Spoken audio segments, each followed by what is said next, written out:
देवी,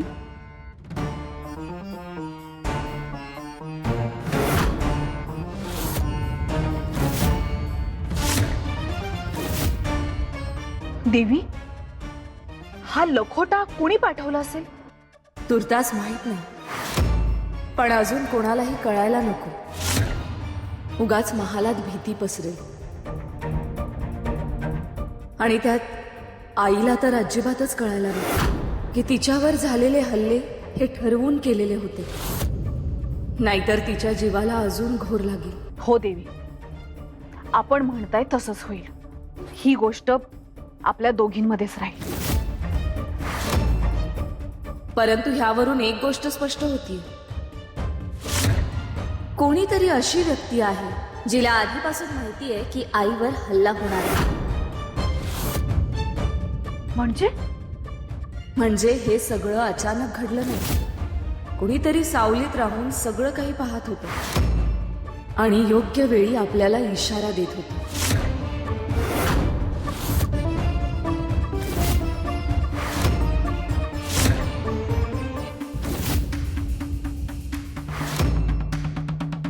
देवी, पण हे कोणाला माहित असेल? तेच तर शोधून काढायचं. कोणीतरी महिषासुराच्या अगदी जवळचं, ज्याने हा डाव ओळखून आपल्याला सावध केलंय. काय ग, कसला डाव? काय बोलताय तुम्ही?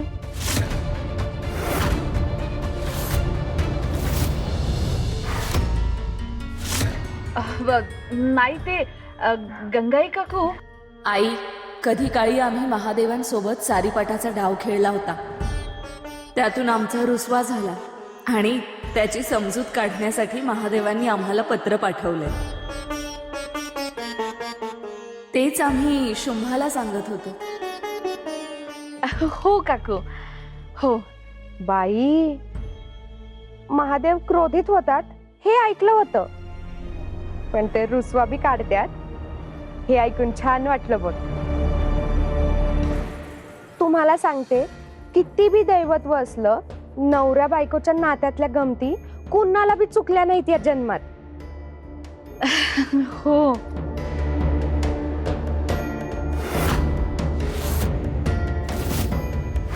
महादेव आमच्या बाळाचा रुसवा कसा काढतायत ते बघू जरा. काकू,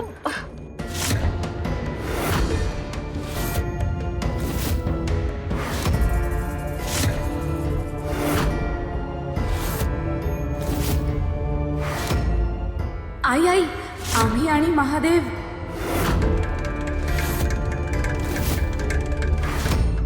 अगं बाई, एवढं लाजण्यासारखं असल तर राहू दे बाई, नकोच वाचायला. काही गोष्टी नवरा बायकोंमध्ये राहिल्या तरच बऱ्या असत्यात. आणि फक्त लाजू नकोस. लग्नाच्या बाकीच्या विधींची तयारी सुरू करायची आहे. हो. आता काय नवीन? अगं, असं काय? लई काय काय असतंय बघ. तू लाजत बस, मला लई काम आहेत बाबा.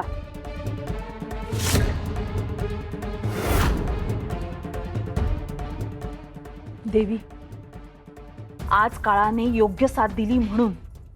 नाहीतर आपण काय बोलतोय हे गंगाई काकूंनी जर का ऐकलं असतं तर अनर्थ झाला असता.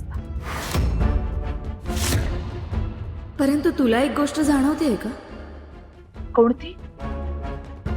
शुंभा, कोणाला तरी आपल्या प्रवासाची माहिती होती आणि तीच माहिती महिषासुरापर्यंत पोहोचली आणि त्यातूनच हा हल्ला घडवला गेला.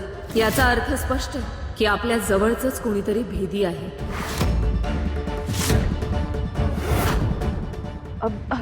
देवी, कोण असेल ती व्यक्ती? कोणीही असू शकते. ती आपल्या जवळची व्यक्ती देखील असू शकते.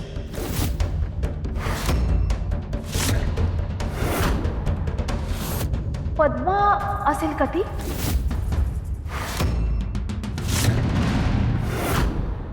नाही, पद्मा असं करेल असं वाटत नाही. आणि तसंही आपण प्रवासाला गेलो होतो हे तिला कसं माहीत असणार? तेव्हा तर ती वाड्याबाहेरच होती. तेही खरंच आहे म्हणा, पण देवी, ती तुमची योगिनी होती. तुमच्या दोघींमध्ये एक नातं होतं, अनुबंध होता. ती कोणीही असली, पद्मा किंवा इतर कोणी, परंतु आपल्याला तिला शोधून काढायलाच हवं आणि तिला कठोर शिक्षा द्यायलाच हवी.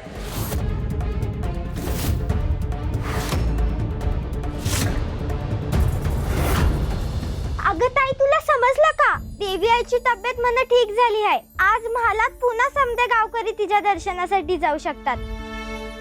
मी काय म्हणत होते, तू पण चल की देवी आईकडे.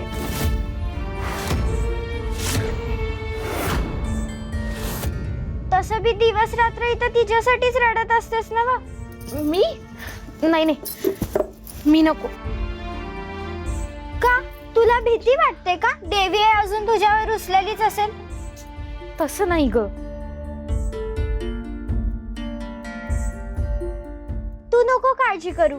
तुला एक गंमत सांगू. माझा आणि प्रल्हादचं भांडण होतं ना, तेव्हा किती बी मोठी चूक असली तरी आम्ही 2 दिवसात पुन्हा एकत्र खेळायला लागतो. अगं बाळा, हे तुम्हा लहान मुलांसाठी बरोबर असेल, पण एकदा माणसं मोठी झाली ना की सगळ्याच भावना गुंतागुंतीच्या होतात. आणि इथे तर प्रश्न साक्षात देव आणि त्याच्या भक्तातल्या नात्याचा आहे. माणसं मोठी झाली की लय विचार बी करत बसतात. तू चल माझ्या संग, काय नाही होत. लहान मुलांसारखा रुसून बसू नकोस. अगो ओवी, देवी आईची आण आहे तुला. चल गपकुमार.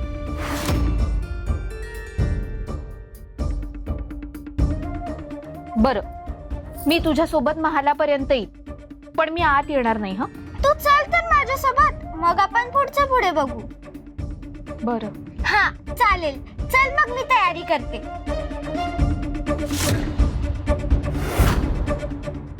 देवी, हे काय करून घेताय आपण माझ्याकडून? माझीच परीक्षा का?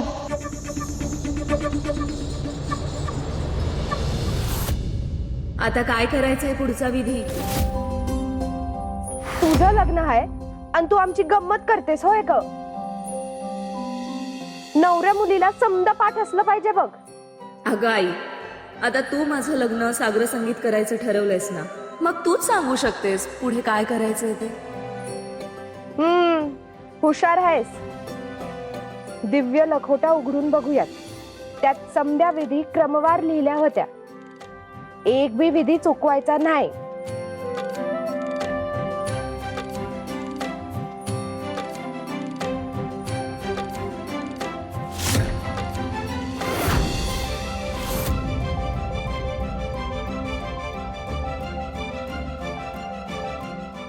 सौभाग्याचा चुडा.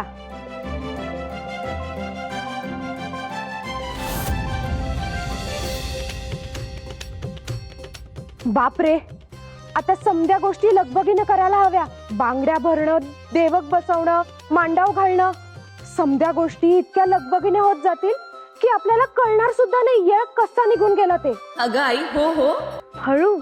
सगळं काही तुझ्या मनासारखंच होईल. तुळजा, अख्ख्या सृष्टीचं दायित्व की काय ते म्हणतात ते तुझ्यावर असलं तरी तुझ्या लग्नाचं दायित्व आता माझ्यावर आहे. कळलं? हो आई. आणि ऐक, समद्यांना निरोप पाठवला आहेस ना? हो. आणि सगळ्यात महत्वाचं, देव कासाऱ्यांना विशेष निमंत्रण पाठवलं आहे का? हो. आज पद्माचा वापर करून आम्ही देवीला भ्रमित केले, पण एक प्रश्न अजूनही तसाच आहे. देवीच्या प्रत्येक हालचालीची माहिती असुर नरेशांपर्यंत आम्ही पोहोचवतो, पण असुर नरेशांच्या गुपितांची खबर देवींपर्यंत कोण पोहोचवत असेल? ही गोष्ट आम्हाला तातडीने असुर नरेशांना सांगायलाच हवी. पण कशी? आता तर ही तुळजा क्षणभरही आम्हाला तिच्यापासून दूर जाऊ देत नाहीये. शुंभा, अगं मी काय म्हणते, शुंभा. हा गंगाई काकू, काकू आपण बोलवत होतात का आम्हाला? अगं तुझं लक्ष कुठे आहे?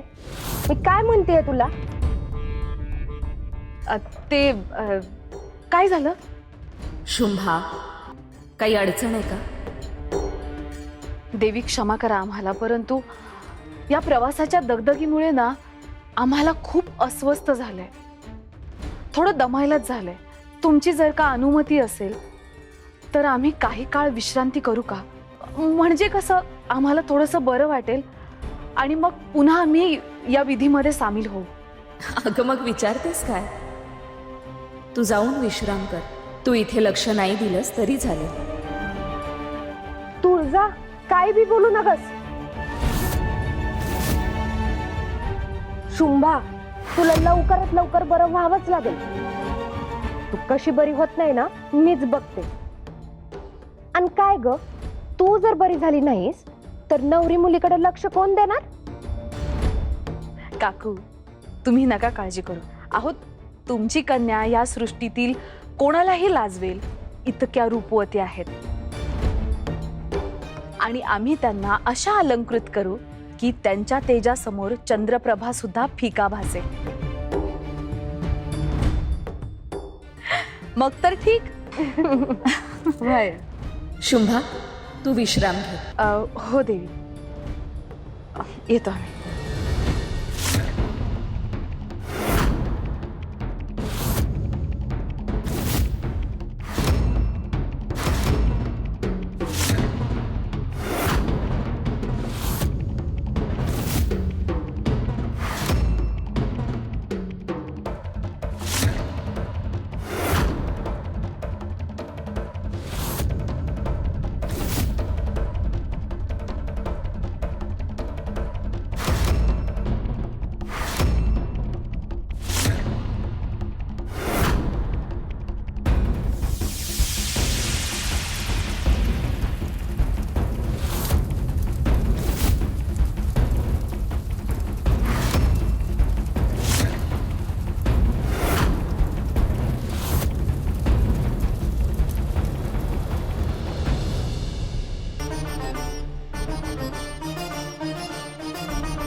पद्माला या महालातून बहिष्कृत करण्याचा आदेश आम्ही देत आहोत.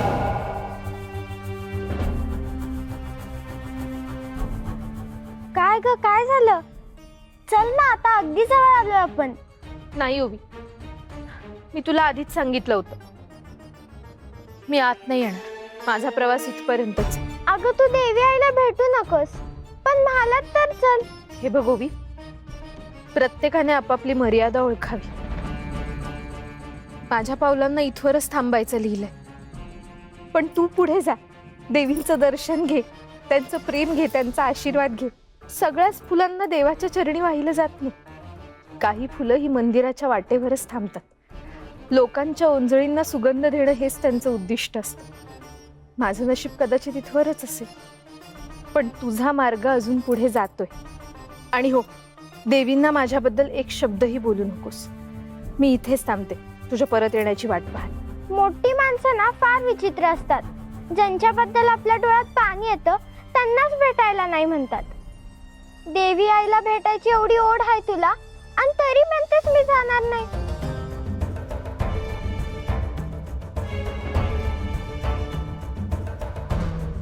जा. ओवी, थांब.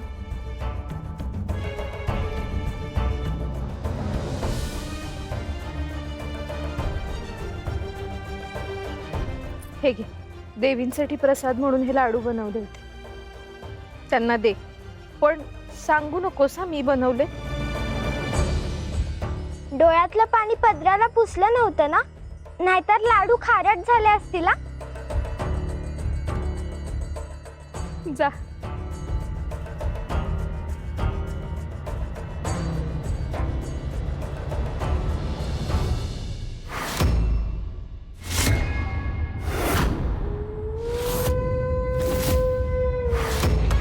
असून नरेश, आम्हाला एका गोष्टीची खात्री झाली. आपण प्रहार करायच्या आधीच कोणीतरी देवीला सावध केलं होतं. या खेळामध्ये कुणीतरी असा आहे जो आपल्या डावाचा मागोवा खूप आधीपासून घेतोय. अशक्य आहे, हे अशक्य आहे शुंभा.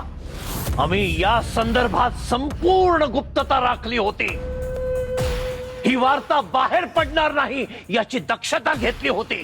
प्रत्यक्ष दैत्यगुरु शुक्राचार्यांना आम्ही या योजनेपासून अलिप्त ठेवलं होतं. आणि तरीही ही वार्ता बाहेर गेली कशी?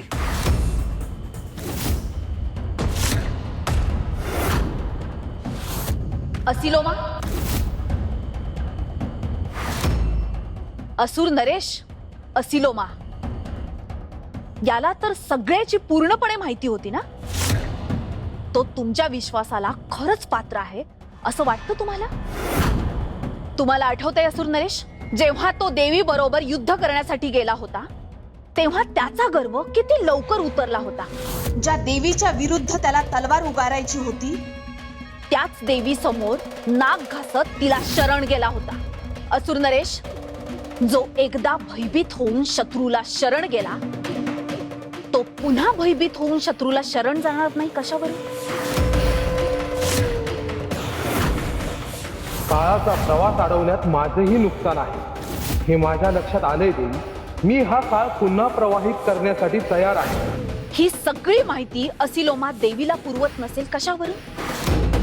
केवळ असिलोमालाच माहित होतं की आम्ही कोल्हापूरमध्ये आहोत आणि कोल्हापूरमध्ये महालक्ष्मी आहे हे सुद्धा केवळ त्यालाच ठाऊक होतं. असिलोमा नाही सम्राज्ञी. असुर साम्राज्याचा विश्वासघात करणाऱ्यांपैकी असिलोमा नाही.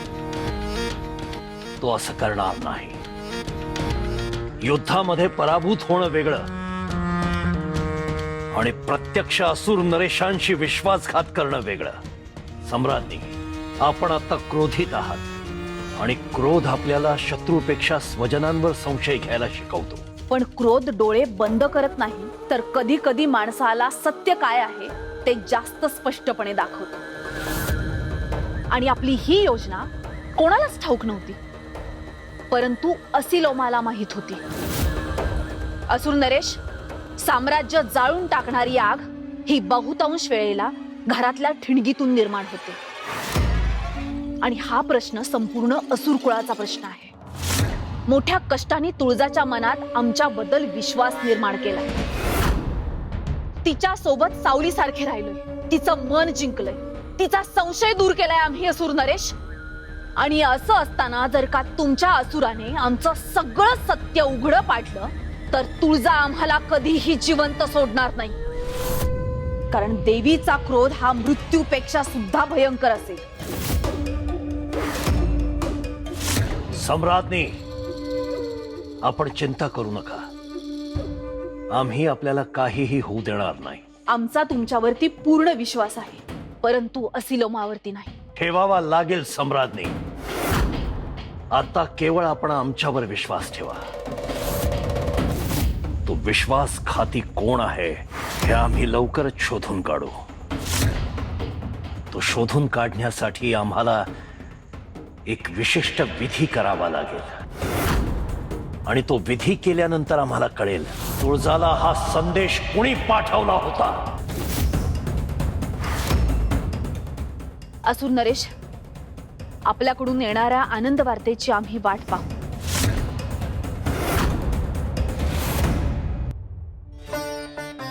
तुळजाई, होवी, अगं हळूहळू.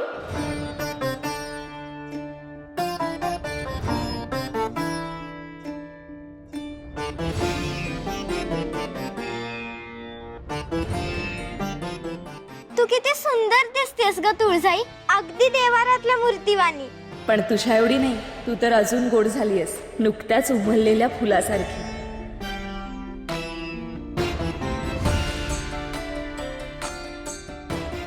सांग, कशी आहेस? गावात सगळं ठीक आहे ना?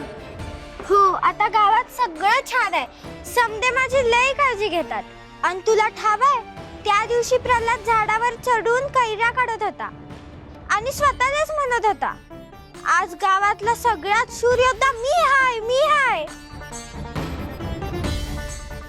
मग मग काय, फांदीच तुटली ना आणि तो पडला धाडकन खाली. अगं त्याला लागलं नाही ना?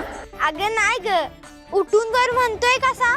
मी पडलो नाही, मला हवेत उडता येतं का ते बघत होतो देवी आईवानी.